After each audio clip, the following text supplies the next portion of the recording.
हमारी आज की कहानी आत्मविश्वास। दक्षिण भारत में एक राज्य था। ये राज्य सेना, विस्तार और धन के मामले में बाकी राज्यों से थोड़ा छोटा था। यहाँ का राजा अपनी प्रजा का काफ़ी अच्छे से ध्यान रखता था। वो ये सुनिश्चित करता था कि उसकी प्रजा हमेशा खुश और सुखी रहे। सैन्य बल कम होने की वजह से अक्सर इस राज्य पर पड़ोसी राजा हमला कर इस राज्य को हथियाने की कोशिश करते, लेकिन राजा और राज्य को चाहने वाले सैनिक जी जान से उनका सामना करते और अपने राज्य को बचाते। एक बार इस राज्य पर 10 गुना बड़े सैन्य बल वाले राज्य ने हमला करने का ऐलान किया। इस वजह से इस राज्य के हिम्मती सैनिकों की हिम्मत जवाब दे गई।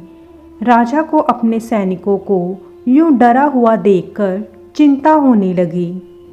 राजा ने अपने सेनापति के साथ एक बैठक कर इस बारे में काफ़ी सोच विचार किया। राजा ने इस समस्या के लिए सेनापति से उपाय चाहा। राजा ये देखकर दंग और निराश हो गया कि उसकी सेना का सेनापति भी इस घटना से डर कर हार मानने की और आत्मसमर्पण करने की बात कर रहा था।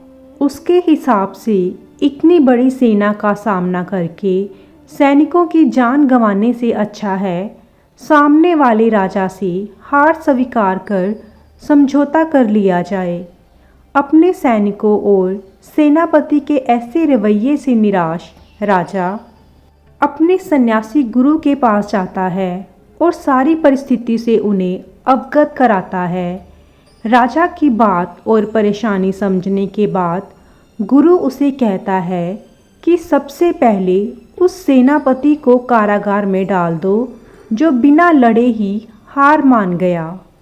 राजा ने कहा, अगर वो ऐसा करता है तो उसकी सेना का नेतृत्व कौन करेगा?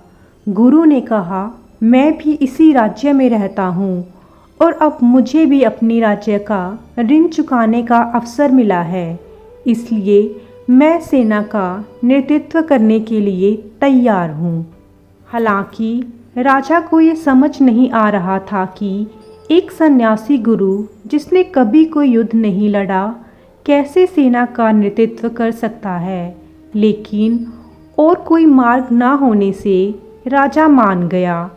गुरु अपने निराश सेना को लेकर युद्ध के लिए चला गया। चलते चलते सेना एक मंदिर के पास पहुंची। गुरु ने सेना को वहीं रोका और बोला, आप सभी यहीं ठहरो, मैं इस मंदिर में जाकर भगवान से पूछकर आता हूँ कि इस युद्ध में हम जीत पाएंगे या नहीं। अपने नए सेनापति की बात सुनकर सभी सैनिकों को अजीब लगा। कुछ सैनिकों ने उनसे पूछा कि इस मंदिर में पत्थर की मूर्ति कैसे आपको हमारी हार या जीत के बारे में बताएगी? गुरु ने कहा, मैंने सन्यासी जीवन के दौरान तपस्या कर कुछ दिव्य शक्तियाँ पाई हैं जिनकी मदद से मैं भगवान से बात कर सकता हूँ। इतना कहकर वो मंदिर के अंदर चले गए। कुछ मिनटों बाद जब गुरु लौटा तब सैनिकों ने उनसे पूछा कि भगवान ने उनसे क्या कहा। गुरु ने कहा, भगवान ने कहा है, अगर आपको मंदिर में कोई रोशनी दिखाई दे तो आपकी जीत पक्की है। अब सभी सैनिक उस मंदिर के पास रुककर मंदिर की तरफ देखने लगे, इस आशा में कि उन्हें वहाँ पर कोई रोशनी दिखाई दे।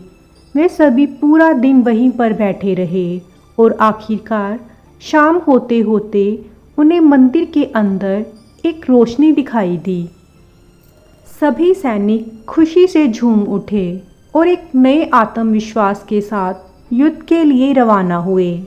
ये युद्ध आसान नहीं था, लेकिन सभी सैनिक इतने आत्मविश्वास से भरे हुए थे कि कोई भी हार मानने के लिए तैयार ही नहीं था।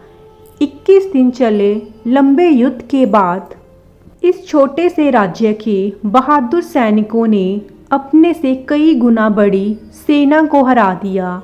जीत के बाद अपने राज्य वापस लौटते समय रास्ते में फिर वही मंदिर आया तो सैनिकों ने गुरु से कहा कि वो मंदिर जाकर भगवान को इस जीत के लिए धन्यवाद कहकर आएं, क्योंकि भगवान ने ही तो उन्हें रोशनी दिखाकर इस जीत का भरोसा दिलाया था। गुरु ने अपने सैनिकों से कहा, इसकी कोई ज़रूरत नहीं है, क्योंकि वो रोशनी एक दीपक की थी जिसे उन्होंने ही दिन में वहाँ जलाया था। दिन में सूरज की रोशनी के कारण दिए की रोशनी किसी को नज़र नहीं आई, लेकिन जैसे ही सूरज ढला तो दिए की रोशनी सबको दिखाई देने लगी। गुरु की समझदारी और बुद्धि के कारण एक असंभव काम भी संभव हो गया। सभी सैनिकों और राजा ने गुरु के प्रति अपना आभार व्यक्त किया।